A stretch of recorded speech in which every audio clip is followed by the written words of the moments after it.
হর হর মহাদেব। শ্রাবণের প্রথম সোমবারে তোমাদের সবাইকে অনেক শুভেচ্ছা। প্রত্যেকটা সোমবার তোমাদের ভালো কাটুক, আর আমার ভিডিওটা পুরোটা দেখার অনুরোধ রইল। অবশ্যই দেখো। Hello everyone, welcome to our channel. সকাল সকাল আজকে কোনো প্ল্যান ছিল না, হঠাৎ করে 12টার সময় প্ল্যান হলো যে আমরা শিবগাতি যাব। তো আজকে রবিবার, কালকে জল ঢালবো, আজকে রবিবার। আমরা এখন সকালের ট্রেনে গেলে ভালো হতো, কিন্তু কোনো প্ল্যান ছিল না বলে আমরা সকালের ট্রেনে যাইনি। বিকেল 4:20 ট্রেনে আমরা যাব। তো দেখো রেডি হয়ে নিয়েছি, ব্যাগপত্র নিয়ে নিয়েছি সব। আমার স্নান টান সব কমপ্লিট হয়ে গেছিলো। ফির 1:30টার সময় আবার গঙ্গা গিয়ে স্নান করে দুটো ছোট্ট ছোট্ট বোতল কিনে নিয়ে এসে, বোতল না জার কিনে নিয়ে জল ভরে নিয়ে এসেছি। তো আমি সম্পূর্ণ রেডি হয়ে গেছি। যার কাছে যাব তার পারমিশন ছাড়া যায় কি করে, তাই ভগবানের কাছে পারমিশন নিয়ে আর অনেক প্রার্থনা নিয়ে বেরিয়ে পড়লাম শিবকাত্তির উদ্দেশ্যে। বাড়ি লক করে দিয়ে বেরিয়ে এলাম রাস্তার দিকে। রাস্তার থেকেই টোটো ধরলাম। তো আমরা বেরিয়ে পড়েছি, স্টেশনে যাচ্ছি। বাইরের রোদ দেখতেই পাচ্ছ, কিন্তু ওয়েদারটা খুব ভালো হয়ে আছে। স্টেশনটা বাড়ি থেকে খুব কাছে, তাই একটু লেট করে বেরিয়েছিলাম। আর স্টেশনে এসেই প্রথমেই টিকিটটা কেটে নিলাম। ট্রেন দিয়েছে তো দিয়েছে, 6 নম্বরের ট্রেন দিয়েছে। এখনও আমি প্ল্যাটফর্মে এখন উঠতে হচ্ছে সিঁড়ি ভেঙে। ওই দুই পাশে লিফট করেছে, তবুও লিফটগুলো চলে না। কম বেশি সব মানুষই শনিবার রাত্রের ট্রেনে নয়তো রবিবার সকালের ট্রেনে চলে গেছে, তাই এই ট্রেনের কামরাগুলো সবই ফাঁকাই ছিল। আপাতত আমরা ট্রেনে বসে আছি, এখান থেকে কোনো এক্সপ্রেস নেই যাবো। তো এখন লোকাল ট্রেনটাই সম্বল। সকালে একটা ট্রেন চলে গেছে, স্টেশনটা ভীষণ ভিড় হয়। এই ট্রেনটা অতটা ভিড় নেই, বাইরে বাতাস দিচ্ছে, কিন্তু গরম খুবই। ট্রেন ছাড়ার কথা ছিল 4:20, সেই ট্রেন ছাড়লো 4:50। বাইরের দৃশ্য দেখতে দেখতে বেরিয়ে পড়লাম আজিমগঞ্জ থেকে। এতক্ষণ অপেক্ষার পর ট্রেন ছাড়লো, আর বাইরের দৃশ্যটা দেখো ভীষণ সুন্দর। যখন বারাডোয়া ঢুকলো তখন ঘড়িতে বাজে 8:10 এইরকম। দেখতেই পাচ্ছ খুব একটা ভিড় নেই, আর এই দিকের এলাকাগুলোতে না খুব একটা লাইটেরও ব্যবস্থা নেই। ট্রেন থেকে নেমে জানতে পারলাম না আমার মতন অনেক মানুষ বিকেলের ট্রেনে এসছে। তারপর অনেক ঝগড়া ঝামেলার পর একটা অটো ঠিক করা হলো। এরা দাম আগাগোড়াতেই বেশি বলে, এদের সাথে বাজেট করে তারপর অটোতে উঠতে হয়। তারপর দেখতে পাচ্ছি এই যে ঘন অন্ধকার জায়গা, এখানে আমরা ভীষণভাবে ফেসেছিলাম। আমাদের অটো খারাপ হয়ে গেছিলো, আর অটো চালক আমাদেরকে অন্য অটোতে উঠতেও দিচ্ছিল না। তারপর ঝগড়া ঝামেলার পর যখন আমরা এখানে এসে পৌঁছালাম, দেখলাম বহু মানুষ হেঁটে হেঁটে, কেউ গাড়িতে এখানে এসে পৌঁছে গেছে। আর সবাই দেখছো কত সুন্দরভাবে নিজের নিজের গাড়ি সেট করে রেখে দিয়ে নিজেরা শুয়ে পড়েছে। রাত্রি 11:30টার পর ভাত ডাল তরকারি খাবার পেলাম এতক্ষণ পরে। এখন বাসছে 11:37, এখন খাওয়া দাওয়া করে এলাম। আর দেখো আমরা রাস্তা ধরে বসে আছি, একটা পলিথিন পেরে, যেটা স্টেশনে কিনেছিলাম। আর আরও পেছনে অনেকে আছে, আরও ওইদিকে ওইদিকে অনেকজন বসে আছে।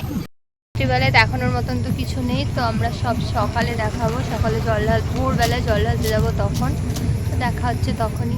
ভোর 3:30টের দৃশ্য। প্রত্যেকে স্নান করবে বলে চলে এসছে। মন্দিরের চত্বরে অনেক ট্যাপ আর টিউবওয়েল রয়েছে, কিন্তু সারা রাত্রে মানুষজন এত জল ইউজ করেছে যে ট্যাঙ্কির জল সব শেষ হয়ে গেছে। তাই এখন টিউবওয়েলই ভরসা। সবাই বোতলের মুখ কেটে, কেউ বালতি কেউ ঘটি এই দিয়ে টিউবওয়েলের মুখে জল ধরে স্নান করছে। তো আমরাও চলে এলাম স্নান করতে। টিউবওয়েলে খুব সমস্যা হচ্ছিল, একটা টিউবওয়েলে অত মানুষ, কিন্তু ভগবানের কৃপায় প্রচণ্ড জোর বৃষ্টি আসায় আমরা অর্ধেকের বেশি ভিজে গেছিলাম। তারপর কয়েক মগ টিউবওয়েলের জলে স্নান করে চলে এসেছিলাম ফুল কিনতে। এখানে অনেক ফুল বিক্রি হয়। বাড়ি থেকে ফুল নিয়ে আসিনি, কারণ ফুলগুলো নষ্ট হয়ে যাবে বলে। আর এই যে ঘন্টা, সবাই এত ঘন্টা বাজাচ্ছে যে একজন ঘন্টা বাজানোর সময় পাচ্ছিল না। তারপর আমিও ঘন্টা বাজিয়ে উঠে গেলাম মন্দিরে। দেখতেই পাচ্ছ সিঁড়িগুলো কতটা চওড়া, যার জন্য উঠতে মানুষের অসুবিধে হয়, কিন্তু ভগবানের কাছে পৌঁছাতে গেলে তো একটু কষ্ট করতেই হবে, তাই না? তাই দেখো এত বড় বড় সিঁড়ি ভেঙে এত মানুষ উপরে উঠে যাচ্ছে। সেই মাথায় গিয়ে মন্দির। সোমবার হয় অতটা ভিড় ছিল না, কিন্তু তোমরা তৃতীয় সোমবার কিংবা শেষের সোমবার যদি আসো তাহলে দেখতে পারবে এখানে কত ভিড় হয়। এই সিঁড়িটা দেখা যায় না, পুরো সিঁড়ি মানুষে ঢেকে থাকে। তারপর উঠতে উঠতে আমরা চলে এলাম একদম ওপরে, যেখানে মন্দির আছে। দেখতেই পাচ্ছ কত উঁচু পাহাড় পেছনে। এই পাহাড়ের নিচে একটা ছোট্ট গুহার মধ্যে মন্দিরটা। চলো মন্দিরটা দেখাই, তার আগে পাহাড়টা দেখো কত সুন্দর। এই যে মন্দিরের আসল গেট, আর ওপরে এই পাহাড়ের গা বেয়ে দেখো টপ টপ করে জল পড়ছে। প্রচুর বৃষ্টি হলে শুনেছি অনেক জল পড়ে, কিন্তু আমি কখনো দেখিনি। আর এখানে নাকি অতটাও ঝর্ণার জল পড়ে না, এইরকমই টপ টপ করে পড়ে। তারপর মন্দিরের ভেতরে চলে এলাম। দেখতেই পাচ্ছ মাথার ওপরটা কতটা নিচু। যারা একটু হাইটে ছোট তাদের ঠিকঠাক আছে, কিন্তু কিছু কিছু জায়গায় উঁচু, কিছু কিছু জায়গায় অনেকটাই নিচু, যে মাথা নিচু করে যেতে হয়। আর ঠাকুরের কাছে পৌঁছোতে দেখো কত মানুষের ঘাড়ের ওপর দিয়ে যেতে হবে, ওই মাঝখানে ঠাকুর আছে। আমি যতটা সম্ভব পেরেছি চেষ্টা করেছি তোমাদেরকে দেখানোর, বাট এর থেকে বেশি দেখানো সম্ভব হয়নি, কারণ প্রথমবার আমি যখন এসেছিলাম, এই নিয়ে আমার দ্বিতীয়বার আসা হচ্ছে। প্রথমবার যখন আমি এসেছিলাম এত বৃষ্টি হয়েছিল যে নিচে হাঁটু অবধি জল জমে গেছিলো। এবার অতটা বৃষ্টি না হওয়ায় আমি অনেকটাই ভিডিও করতে পেরেছি। প্রত্যেকটা মানুষ দেখো ঠাকুরকে কত ভক্তি করে পুজো করছে।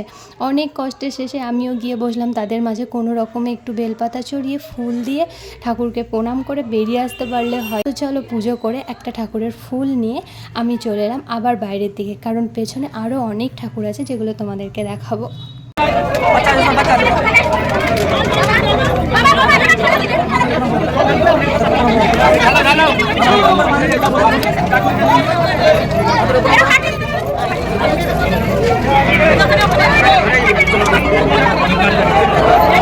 তারপর এলাম দেবী মার কাছে একটু পুজো দিতে। তারপর এখানে একটা গণেশজিও আছে যেটা পিতলের, ওই দেবী মাটাও পিতলের। আর এই চন্দন পাতাটা সম্পর্কে আমার কোনো গল্প জানা নেই, তোমাদের জানা থাকলে অবশ্যই আমায় বলো। আর এই ঠাকুরগুলো আমি আগের বার এসে কিচ্ছু দেখতে পাইনি, এইগুলো এবার আমি প্রথম দেখছি, তাই আমার খুব ভালো লাগছিল।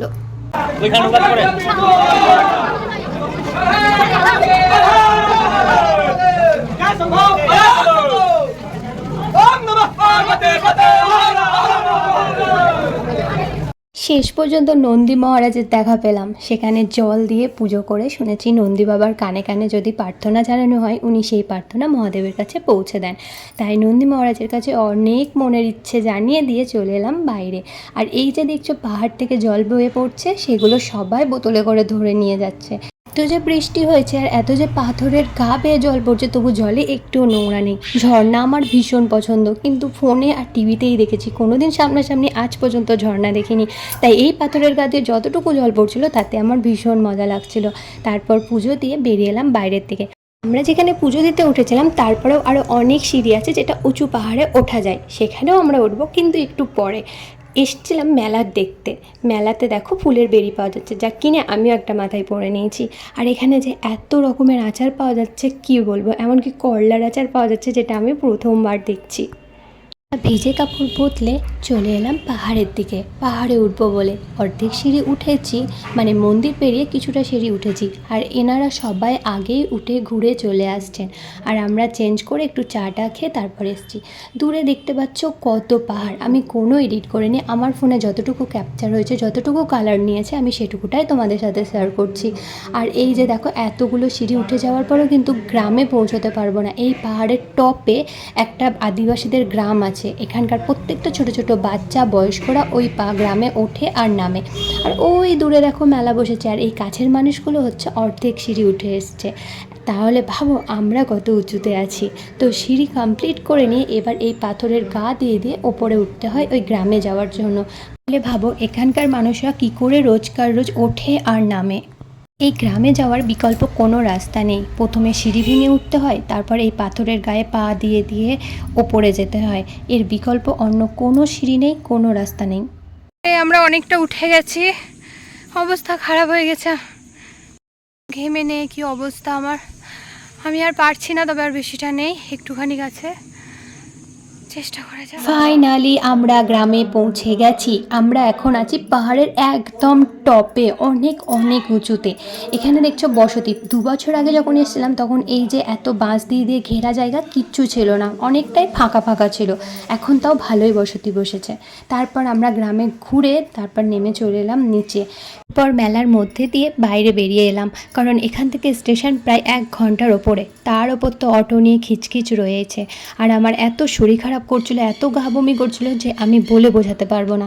তাই আমি কোনো ক্লিপ নিতে পারিনি, শুধু ভিডিওটা এন্ড করার জন্য সুন্দর করে বাইরের এই দৃশ্যটা অটোতে বসে বসে ক্যাপচার করেছিলাম।